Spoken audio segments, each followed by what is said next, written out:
शाम को सत्यम ऑफिस से वापस आता है तो कृतिका और दादी हॉल में बैठी कल की पूजा की तैयारी कर रही थी। सत्यम वही सोफे पर बैठकर कंफ्यूज सा, कल कुछ है क्या दादी, आप ये किस चीज की तैयारी कर रही हैं? सत्यम की बात सुनकर कृतिका उसको एक नजर देखती है, फिर अपना काम करने लगती हैं।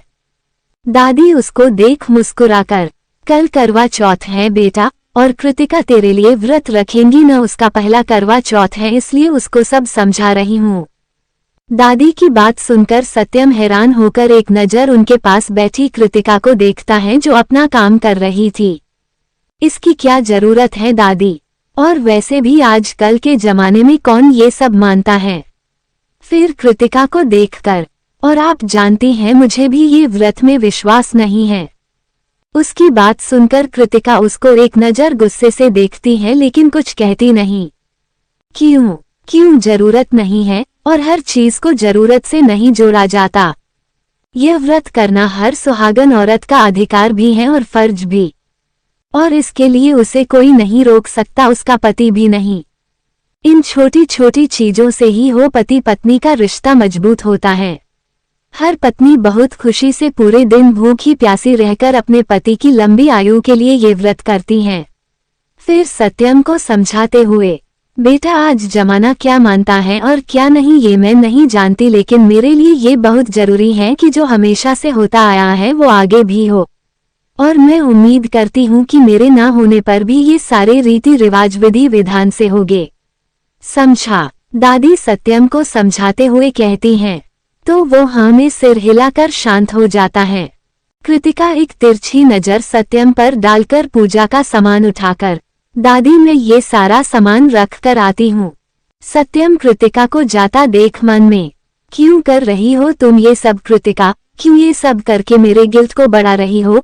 मैंने तुम्हारे साथ इतना गलत किया है, फिर क्यों तुम मेरे लिए ये सब कर रही हो? तुम्हें तो मुझसे नफरत करनी चाहिए। क्यों तुम मुझे खुद से भी नजरें मिलाने के काबिल नहीं रहने दोगी?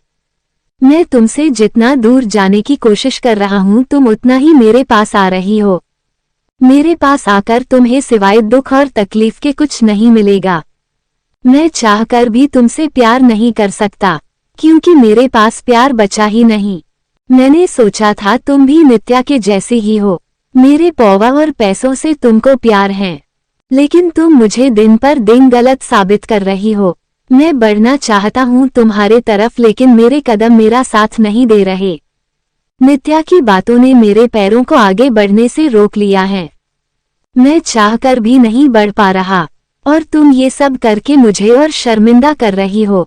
मैं तुम्हें खुद से दूर करने के लिए कितना कुछ करता हूँ, तुम पर बेवजह चिल्लाता हूँ, तुम्हें कितना कुछ सुनाता हूँ, लेकिन ऐसा लग रहा है कि तुम पर तो कोई असर ही नहीं है।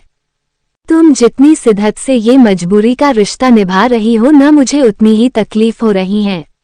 नित्या के दिए धोखे के बाद ऐसा कभी नहीं हुआ कि मुझे दादी की तकलीफ के सिवा किसी के लिए कभी दर्द और बेचैनी हुई हो, लेकिन तुम्हें ऐसे देखकर पता नहीं क्यों मुझे अजीब सा दर्द और बेचैनी हो रही है।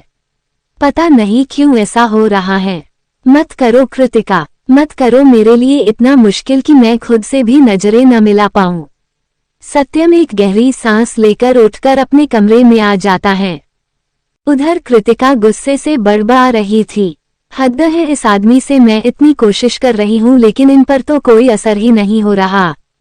इन महाशय को देवदास बनने में ही मजा आ रहा है। बस शराब की कमी थी तो वो भी कल पूरी कर ली। फिर अपना मुंह बिगाड़कर सत्यम की नकल करते हुए, क्या जरूरत है इन सब की दादी? जरूरत व्रत की थोड़ी शराब की है, मैं भी इनके जैसे पी के टल्ली होकर घूमूं ताकि जिंदगी के सारे कलेश थोड़ी देर के लिए खत्म हो जाए।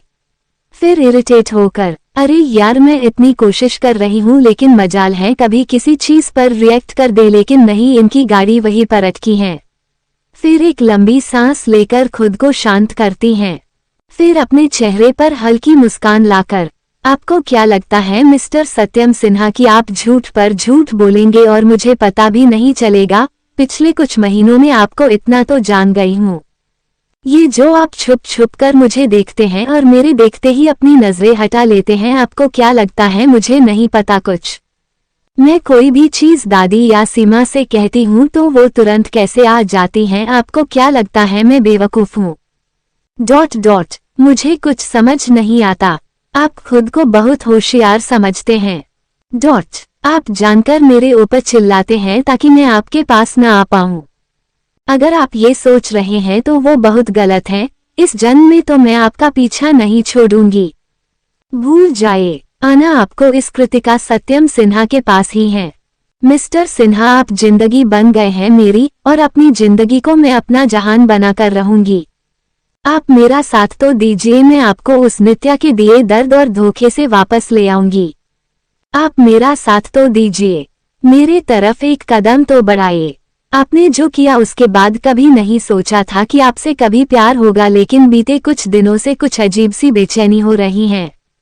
पहले आपके सारे काम मैं दादी के कहने पर कर रही थी, लेकिन अब मुझे खुशी होती है आपके काम करके। जब कल आप मेरे गोद में सिर रख कर लेटे थे, मैं बता नहीं सकती कितनी खुशी हुई थी मुझे। आपके गले लगकर एक अजीब सी खुशी मिल रही थी। ऐसा लग रहा था कि इससे महफूज जगह मेरे लिए कोई नहीं। जब आप मुझे खुद से दूर झटकते हो, भले ही जानकर करते हो ताकि मैं दूर रहूं आपसे, फिर भी बहुत बुरा लगता है। अगर दुनिया इसी को प्यार कहती है तो फिर खुशी से अपने दोनों हाथ फैलाकर गोल गोल घूमते हुए खुशी से। तो Mr Satyam Sinha, I am in love with you and I spend my whole life with you. अपने चेहरे पर दोनों हाथ रखकर, और यही बात आप भी मुझसे बहुत जल्दी कहेंगे, मुझे पूरा भरोसा है। हम साथ में बहुत खुश रहेंगे, रंग ही रंग होंगे हमारी जिंदगी में। आपके चेहरे पर हमेशा मुस्कान और चमक रहेगी। फिर शर्माते हुए, फिर हमारे छोटे छोटे चुन्नू मुन्नू होंगे, और दादी की विश पूरी हो जाएगी। सब बहुत खुश रहेंगे। फिर अपना चेहरा अपने दोनों हाथों से छुपाकर, हाय मेरे प्यारे प्यारे नन्हे मुन्ने सपने कब पूरे होंगे कहकर हल्के से हंस देती हैं। रात का खाना खाकर सब अपने अपने कमरे में सोने चले जाते हैं। कृतिका अलमारी से अपने कपड़े लेकर जैसे ही पीछे मुड़ती हैं, सत्यम को अपने पीछे खड़ा देखकर कृतिका चौंक जाती हैं। फिर अपने सीने पर हाथ रखकर, हाश, ऐसे कौन चुपचाप आकर खड़ा होता है? मैं कितना डर गई। देखिए मेरा दिल कितनी जोर से धड़क रहा है। फिर नौटंकी करते हुए, बेचारा मेरा नन्हा मुन्ना दिल कितना डर गया। कुछ हो जाता तो इसका जिम्मेदार कौन होता कहकर मुंह बना लेती हैं। सत्यम अपने हाथ बांधकर उसको घूरते हुए, हो गई नौटंकी या कुछ रह गया? उसकी बात सुनकर कृतिका मुंह बना लेती हैं। सत्यम उसको देखकर, वैसे तुमको देखकर लग तो नहीं रहा कि तुम मुझसे अब डरती भी हो। आजकल मैं जो भी तुमको बोल रहा हूँ उसका उल्टा ही करना होता है। इसका मतलब तो यही है कि तुम मुझसे बिल्कुल भी नहीं डरती हो। फिर सीरियस आवाज में, तुम ये व्रत नहीं करोगी और मेरे लिए तो बिल्कुल भी नहीं समझी। कृतिका उसकी बात सुनकर उसके थोड़ा पास आकर उसके गले में अपनी बाहें डाल देती हैं। कृतिका के ऐसे करते ही सत्यम हड़बड़ा जाता है और पीछे हटने लगता है, लेकिन कृतिका उसको हटने ही नहीं देती और उस पर अपनी पकड़ कसकर उसकी आंखों में आंखें डालकर मुस्कुराकर, सही कह रहे हैं आप, नहीं लगता मुझे आपसे डर। फिर उसके चेहरे पर अपनी उंगली चलाकर, और डर लगे भी क्यों, आप पति हैं मेरे, कोई हिटलर थोड़ी हैं जो आपसे डर लगे, और वैसे भी पति से प्यार किया जाता है ना कि डरा जाता है, कहकर आंख मार देती हैं। सत्यम उसकी हरकतें देखकर हैरान हो जाता है। कृतिका के इतना पास आने से उसको बेचैनी हो रही थी। वो झटके से उसको खुद से दूर करके गुस्से से, तुम्हारा दिमाग खराब हो गया है क्या? कैसी उलझुल बातें कर रही हो? श कृतिका उसके होठों पर अपनी उंगली रख देती है। फिर उसके आंखों में देखकर, बिल्कुल ठीक बात कर रही हूँ, दिमाग तो बिल्कुल ठीक है मेरा, लेकिन दिल आजकल मेरे बस में नहीं है। सत्यम उसकी उंगली हटाकर उसको दूर करते हुए, तुम पागल हो चुकी हो, चलो तुमको एक अच्छे से दिमाग के डॉक्टर के पास लेकर चलता हूँ। कृतिका उसकी बात सुनकर बड़बड़ाते हुए, दिल के डॉक्टर के पास जाने की उम्र में दिमाग के डॉक्टर के पास ले जाएंगे? हे कृष्ण जी, कोई समझाओ इनको कि ये ही मेरे डॉक्टर हैं और मैं इनकी ऑल टाइम पेशेंट, कहकर हल्के से मुस्कुरा देती हैं। कृतिका को खुद में बड़बड़ाते और मुस्कुराते देख सत्यम झल्लाकर, अब मुझे यकीन हो गया है तुम पूरी पागल हो चुकी हो। अगर मैं तुम्हारे साथ थोड़ी देर भी और रहा तो मैं भी पागल हो जाऊंगा, कहकर बालकनी में चला जाता है। कृतिका भी जल्दी से अपने कपड़े चेंज करके सत्यम के पीछे जाती है।